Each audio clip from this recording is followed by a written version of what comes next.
In June 2025, Israeli warplanes tore through the Iranian night sky like ghosts, scorching Tehran's nuclear industry, which had been in operation for 2 decades, and wiping out the home of the Chief of General Staff of the Armed Forces, General Bagheri. In a matter of 4 hours, the raid, code-named Awakening of the Lion, was like a sharp scalpel, instantly stripping away the gorgeous veneer of Iran's air defense myth. But when the smoke cleared, a more deadly shadow spread. The commander of Iran's missile force, Abdullah, claimed that 13,000 missiles were in the firing program in his stockpile, including 3,000 medium-range ballistic missiles, with enough range to cover all of Israel. In Tehran's arsenal, dozens of new missiles are being added every month to supplement this death toll. In the face of such a scale of destructive power, how exactly is Israel's survival defense constructed? This is not only a game of military technology, but also a country's difficult survival on the edge of life and death. Israel's philosophy of survival is condensed into a military motto: make up for territorial depth with technological depth. When Iranian missiles rise from the horizon,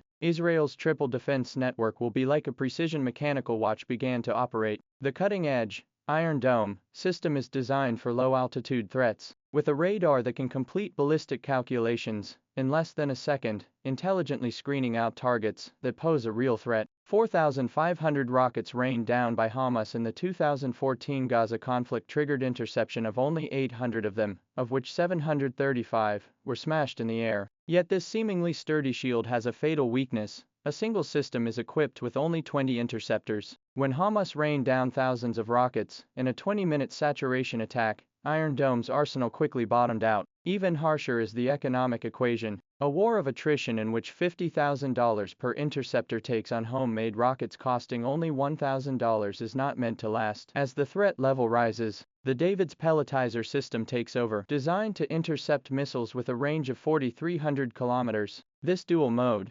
kinetic impact plus fragmentation, interceptor, coupled with the M2080 radar, tracked hundreds of targets simultaneously, and in October 2024, it successfully intercepted an Iranian mudslide intermediate-range missile over the Golan Heights, medium-range missile over the Golan Heights in October 2024. However, its intercept altitude is firmly confined to the atmosphere, and it is often helpless against new hypersonic weapons. The real ultimate line of defense is the Arrow 3 system, which roams the edge of space. The Arrow 3 system works in tandem with the U.S. military's SAD and the test firing of the Iranian Khorramshahr 4 missile in 2024, which was killed by a precise collision in a vacuum at an altitude of 100 kilometers above the ground. The Arrow 3 system worked in tandem with the U.S. SAD and turned it into a brilliant fireball at an altitude of 100 kilometers above ground. This set of theoretical interception rate of more than 90% of the 3-stage defense network, but in the reality of the battlefield encountered 2 major bottlenecks.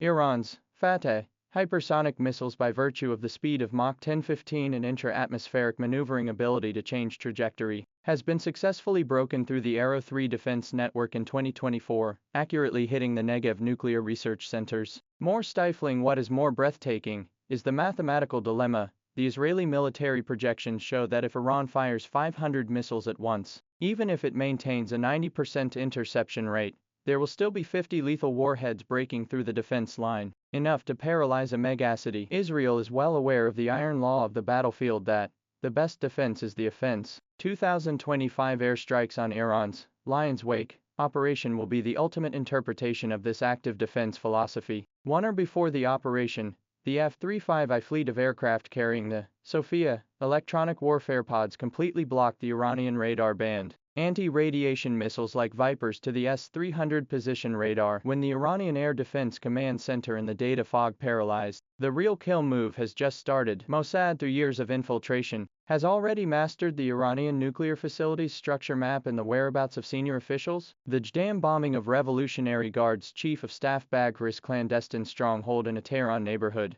which was reduced to flames with pinpoint accuracy, exposed the holes in Iran's counter-espionage system. The infighting within the intelligence services that has led to the fragmentation of data and the leakage of security information on even key personnel. This preemptive strategy is rooted in Israel's historical DNA, Operation Opera, the destruction of Iraq's Osirak nuclear reactor in 1981, and Operation Orchard, the bombing of Syria's nuclear facility at Deir ez-Zor in 2007. Operation Opera, to destroy Iraq's Osirak nuclear reactor, in 1981 and Operation Orchard, to blow up Syria's nuclear facility in Deir ez-Zor in 2007, are classic cases of killing potential threats with technological differences. The Wall Street Journal disclosed that Israel has formulated a doomsday plan to strike Iran's Natanz uranium enrichment plant in 2025, with the intention of completely crushing Iran's nuclear potential. The essence of Israel's defense myth is the symbiotic result of the US-Israeli military complex. In February 2025, the Trump administration lifted restrictions on the export of heavy bombs to Israel. The 2,000-pound drill bombs and $7.4 billion in military aid transfusion, so that Israel has the ability to destroy underground nuclear facilities. The Arrow 3 systems and TPY-2 radar data connects directly to the U.S. Space Command, forming a missile warning network with global coverage, a $1 billion joint U.S.-Israeli project that has become a symbol of technological hegemony. In the United Nations Security Council, the United States has vetoed more than 50 resolutions related to Israel, forging a political shield for Israeli military action. However, this umbrella is becoming fraught with problems. In April 2025, a wave of anti-Israeli demonstrations on U.S. college campuses forced the Biden administration to delay the delivery of precision-guided weapons, exposing the fragility of the strategic alliance. The current Israeli-Israeli confrontation is caught in an iterative technological death spiral. Iran's accelerated mass production of the Fatah 2 hypersonic missile, which reaches speeds of Mach 15, and the CAIM space launch vehicle, which can carry guided warheads, have pressed Israel's response time to the limit. In response, Israel has pushed ahead with its Laser Dome program, which aims to reduce the cost of interception to $3 per shot, but this technology will not be deployed until 2030 at the earliest. Behind the arms race is an alarming humanitarian cost. 52,000 lives have been lost in the Gaza Strip, 90% of the buildings have been reduced to rubble, and the level of social development has regressed back to the 1950s. While the assassination of Iranian nuclear scientists and the scorched earth of uranium enrichment factories have been pouring out the seeds of hatred like boiling oil, and Secretary General Guterres' warning echoed through the smoke, Hamas attacks do not come out of nowhere. They are an outbreak after 56 years of suffocating occupation. When the Arrow 3 interceptor collided with the Fatah missile in the night sky, the fireball that exploded illuminated the land cycle of destiny. Israel's anti-missile system is a miracle of human military engineering, but in the end it is difficult to solve the essential contradiction of the security dilemma.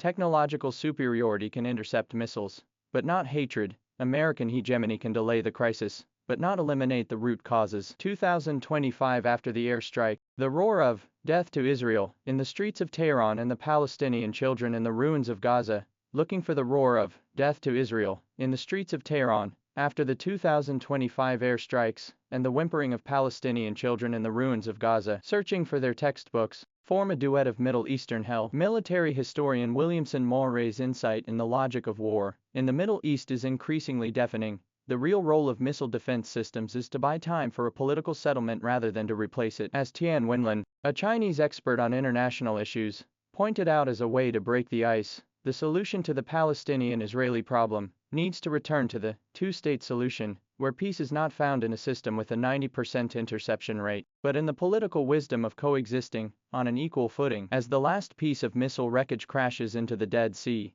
what the land needs is not a sharper spear or a stronger shield, but the political courage to break the cycle of hate. After all, no technological miracle can intercept the desertification of hearts and minds.